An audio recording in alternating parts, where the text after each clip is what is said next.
Welcome to Dulles. We're a community of faith that embodies the love of Jesus for the good of our neighbor and renewal of our world. We're so glad you're listening. And I'm going to give you this morning two pictures for you to consider for us as a church, as a faith community, and also for you personally for the year ahead. And the first picture is of when you and I find ourselves in life stopped or stuck. It seems like a circumstance or this habit or it's this trait, a cycle that just keeps happening, and here we are again. Here I am. I just can't get past this moment. I can't get past this anxiety. I can't get past this financial hurdle. Or maybe for you it's a relational stuckness. It's emotional or relational, or maybe it's with God. You just keep running up against this. It's like you can't explain it. I want to be closer to God. I want to have real community in my life, but I can't get past something. And sometimes the something is invisible. It doesn't have a name. We can't really identify it. Anike, one of our remarkable leaders here at church, and I just can't tell you how much she does for you, and a lot of it is just through prayer and lifting you up. Anike, you are just a warrior here for Dulles Church. Anike last summer, sometime in I think midsummer, told Alton and me, hey guys, I want to get together and chat with you about something I've been praying about for our church. So we get together, and she said, do you guys know what breakthrough means? Do you remember this? And we were like, she said, in society and just in life, we have this expression, that I had a breakthrough, or we need a breakthrough. And she said, do you guys know what? And we were like, yeah, Anike, we kind of understand it. She said, I don't think you do. I don't think I understood it. And I'm not sure if you guys related. So we chatted about it. She said, we treat breakthrough, the concept of a breakthrough, like, I've had a rough month, but this month's better. Or I've been in a bad season, but events have kind of turned my way. She said, that's not a breakthrough. A breakthrough involves a wall that you run into, a barrier, this obstacle that becomes insurmountable in our minds and our emotions, and suddenly there's a breach through the barrier. Breakthrough is about getting to the other side, she said. And I've never really contemplated it that much, but of course. She said breakthrough is about something happening to the barrier in front of you so you make it to the other side. And she said, I've been praying for our church. She said she'd been praying for her family for some breakthrough in some ways. She's been praying for our church for some breakthrough. And then she named, I think, a couple people she's been praying for personally here in our church community that she's been praying specifically to experience breakthrough. And so we started this conversation about, well, what do we need breakthrough for? What parts of our church community? What do we want to do? What are we dreaming for? And we seem to be, in our own effort, in our own ability, just running up against a wall or a barrier. We started naming some things, like we want to pray about this. And so it became such a theme for us in our focus and our prayer for the church in the second half of this year. I wanted to start this year calling you to the idea and to the promise of breakthrough. Personally for you, but also for us as a faith community. We want to love our community in the Dulles area in a way where people see, like in John 17 in Jesus' prayer, they see something in us, not our own ability, not fancy music or something cool that we're trying to do, but they see something of the reality of Jesus in us, and they're drawn to him because of our church community. So I want you to have in the back of your mind our church, your church, where you're invested in growing spiritually, moving toward the heart of God, participating with him. But I also want you to be thinking about this year ahead. What is it that you personally need breakthrough, where you need to see breakthrough happen. We can become paralyzed. We're stopped by fear.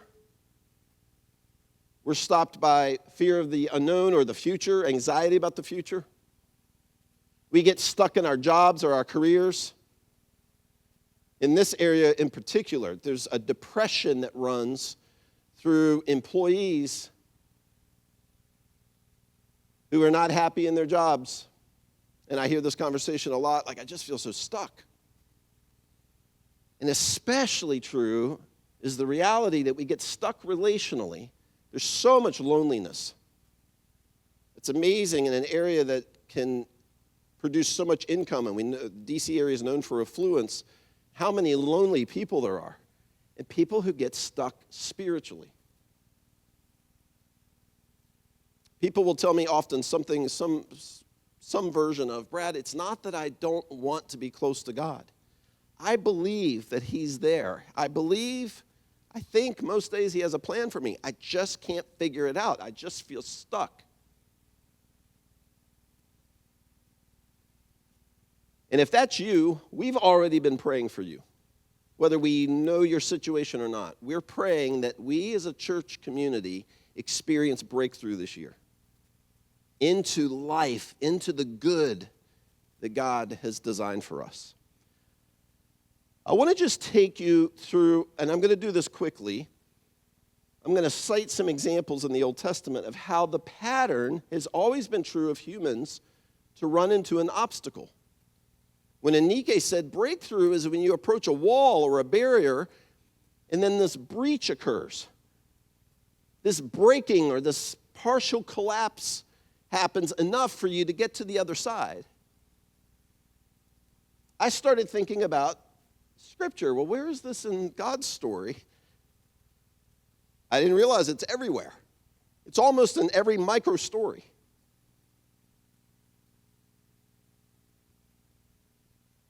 Genesis chapter 3, the very beginning. Humans have been designed for this perfect world, in this perfect space, which is both God's space and our space. It's called Eden, where humans and God coexist together, are in community together. And then, of course, humans broke that. We broke that perfect merging of God's world and our world by choosing to be God. We want it to be God. We want it to know what God knew. And in Genesis 3, after God drove Adam and Eve out, he placed on the east side of the Garden of Eden, we just read this about a month ago, cherubim, these mighty angelic beings, and a flaming sword flashing back and forth to guard the way to the tree of life. A barrier was put between humans and the tree of life. Now, there's a lot that could be said about this. We've looked at this. We studied this text just 4 or 5 weeks ago. I'm going to move on. This is the first barrier we see. Humans have a big problem. There's a barrier between us and God, and meaning us and life and full life. Then we go just a little bit into God's story, and we see Pharaoh in slavery have become a barrier, a wall that seems impenetrable. God's people, the descendants of Joseph, Abraham, Isaac, Jacob, and then Joseph, they believe that God is the true God, the creator God, and he must be followed to experience life. And so God told Abraham, your descendants will be my representatives and will take my blessing to the whole world. They'll eventually be called the Israelites. Before they're the Israelites, they're the Hebrew people who were enslaved by the Egyptians. And in this context, God sees the Israelites enslaved. He hears them cry out. Then a new Pharaoh, to whom Joseph meant nothing, came to power in Egypt. So they put slave masters over them to oppress them and with forced labor, and they built Pithom and Ramesses as store cities for Pharaoh. But the more they were oppressed, the more they multiplied and spread. So the Egyptians came to dread the Israelites. They were fearful, like this people is growing. And so it goes on to say, so they enslaved them. We're going to skip to chapter 3. Again, we're going to move through these examples quickly. The Lord says to Moses at the burning bush, I've indeed seen the misery of my people in Egypt. I've heard them crying out because of their slave drivers, and I'm concerned about their suffering. So I have come down, and remember here, slavery has become an obstacle. These people believe that God is the God who is creator God. He's the God of life, but where's the life in this existence? We're just being oppressed, and so they're in this tension. And if you are someone who says, I believe God's there, I haven't given up on him, I really do believe when Brad says it on a Sunday, and there's moments in my life, I believe God has something good for me, but I just can't get there. You're not alone, and this has been the human condition, and we're reading it right here.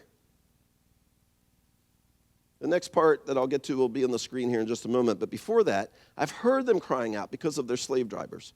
I'm concerned about their suffering, so I've come down to rescue them, Moses, from the hand of the Egyptians and to bring them up out of that land into a good, this is the first mention of the promised land. Not only am I going to free them from slavery, I'm going to do the opposite. I'm going to move them into a land that flows with milk and honey. It's a good and spacious land. They'll be their own people. They'll thrive.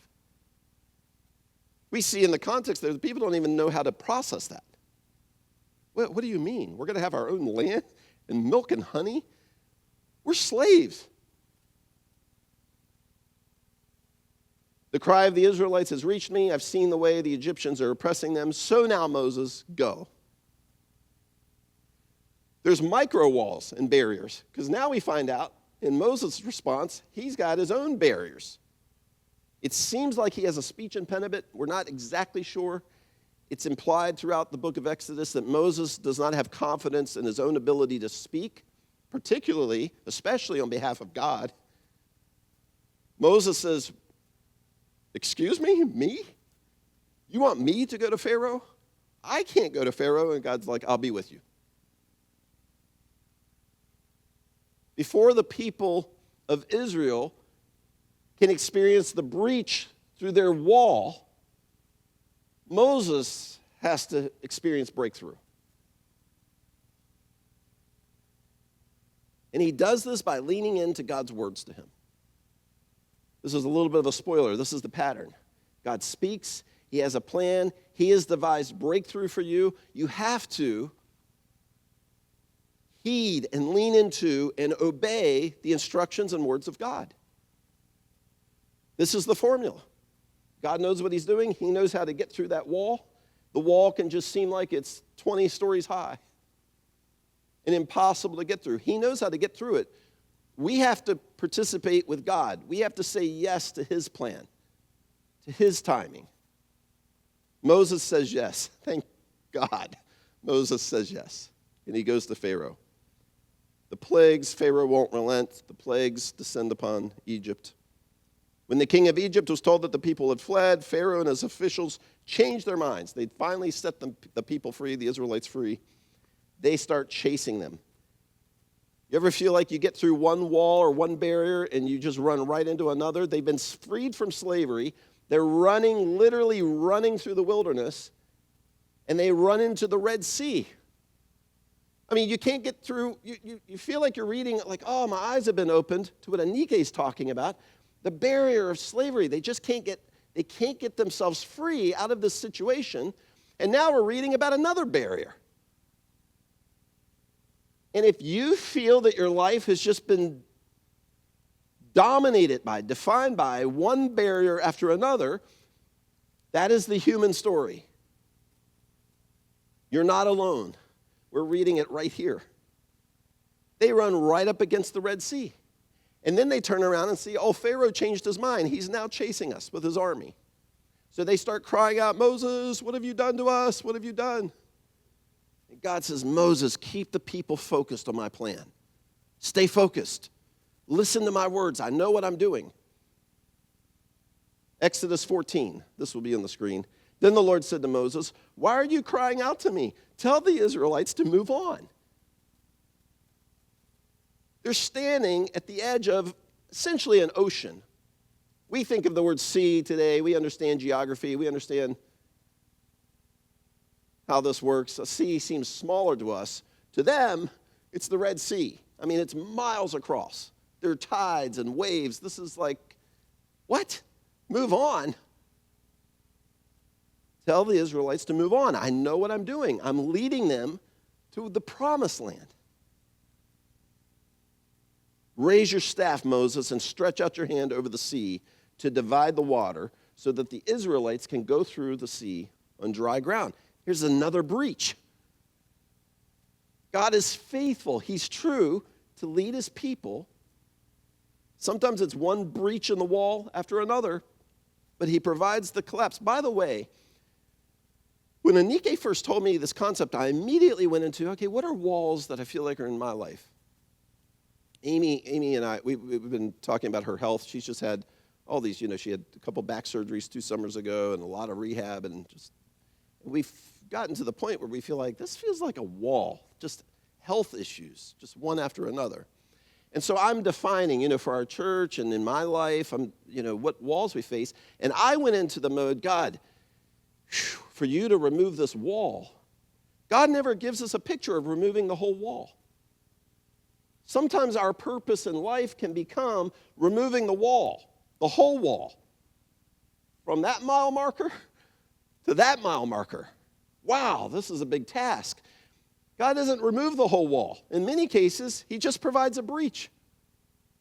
Because the focus isn't removing the whole wall, it's getting to the promised land. It's getting through the barrier to the other side. So Moses stretches out his hands, and the Red Sea dramatically is parted, and they cross. 1 million people, some scholars say 1.5 million, they cross on dry ground. Then they approach the promised land, send in spies, get the report back, but they're up against the Jordan River. Another barrier. Now, this is the second generation, the children of the slaves that had been freed from Egypt in Joshua 3. So when the people broke camp to cross the Jordan, the priests carrying the Ark of the Covenant went ahead of them. The Ark of the Covenant possessed physically the presence of God in the Old Testament. Today it's in you and me. We're the temple of God's presence. Now the Jordan, this verse 15, it almost feels like a cruel joke. Again, God's not playing jokes on us. This is the story of humanity. We face one barrier after another. Not only are they up against the Jordan River and have to get across somehow into the promised land, the Jordan River is at flood stage all during harvest. Why does God lead them to cross the Jordan River during the harvest season, during the rainy season, when the river's at flood stage? This is language to say, well, during the rainy season, it's impossible to cross. As soon as the priests who carried the ark reach the Jordan, and their feet, they obey God, they believe God's word so much, as crazy as it is, we're going to step into this raging river. The priests carrying the presence of God, they said, we're obeying God. As soon as their feet touched the Jordan River, the water from upstream stopped flowing. It piled up in a heap at a great distance away at a town called Adam in the vicinity of Zarethan. While the water flowing down to the Sea of the Arabath, that's the Dead Sea, was completely cut off, so the people crossed over opposite Jericho. God isn't throwing barriers at us. We did it to ourselves. It's the human story. We chose barriers. We chose obstacles from God. We chose our own existence apart from God. The younger generation couldn't do it. They were too afraid. They chose their fear. They chose the unknown. They said to Moses, we'd rather go back and be slaves again than to face the giants and the walls in the promised land. These cities are so fortified. It's interesting when their children's generation, the second generation, crosses the Jordan, they obey God. They lean into the words of God. And he leads them through another barrier. They come to Jericho. The first city is Jericho, and it's got these walls, and they have trouble describing how massive this wall is. And it's interesting to me that they are instructed to march around the city once a day for 6 days, and then the seventh day, march around 7 times. And then, of course, the walls collapse, and the Israelites take the city. And just growing up in church and hearing that story, I just thought, man, it's just, sometimes God just seems, why this whole ordeal of marching around the city? They've gone through a barrier, another barrier, the Jordan River. I really believe it was to center the people of God on the obstacle that they're going to break through. Sometimes we have to own it. Sometimes, and you know what hit me? I'd never seen this in Nikkei. In my mind, the barriers we face are linear. They're just this, you can't see the end of it that way, and it just seems to never end. God, I feel so stuck. I had never noticed that the walls of Jericho is a barrier that the Israelites could encircle.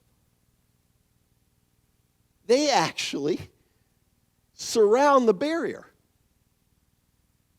They didn't know that they were, when they faced the Red Sea and the Jordan River, that they're going to be encircling their barriers, calling on Elohim, the name of God, Creator God. And sometimes I think God doesn't, why not collapse the walls on day one? Don't you ever say, God, really? 2 years of physical therapy? Really? Another year? The loneliness, the financial struggle. It just mounts. It just seems to mount. Why didn't God collapse the walls on day one? There's something about encircling our barrier and trusting God. He says, do it again the next day. And we encircle it again the next day. You become encirclers of your barriers. Do it on day 3. And so we obey God. We go around the barrier again on day 3. I think God was emboldening the people to see our God is the God that just knocks one wall down after another. He provides the breach in the raging river, in the ocean. He'll provide the breach. I think God was filling them with confidence. Then, of course, the cosmic barrier, the great barrier, human brokenness. Jesus goes to the cross, and breakthrough occurs when he walks out of the tomb. I mean, this is the breakthrough. This is the breakthrough that allows us reconnection with life, with the source of life. And there's one text here I want to just focus on. It's just amazing how this just fits this theme. Matthew 27, from noon until 3 in the afternoon, Jesus is on the cross now. From noon until 3 in the afternoon, darkness came over the whole land. About 3 in the afternoon. And when Jesus had cried out in a loud voice, he gave up his spirit. And at that moment that he dies, the curtain of the temple in Jerusalem was torn in two from top to bottom. The veil in the temple prevented people from coming too close to the presence of God. Only the priest who was sanctified and purified could go in just for a moment to offer the sacrifice behind the veil. When Jesus dies, the veil is torn. There's no separation anymore. The barrier between humans and God has been removed. It's one barrier after another. And the story, we're going to jump into stories next week, and we're going to start looking at how our lives are stories. The story that God gives us, his written story, is just one case after another. Yes,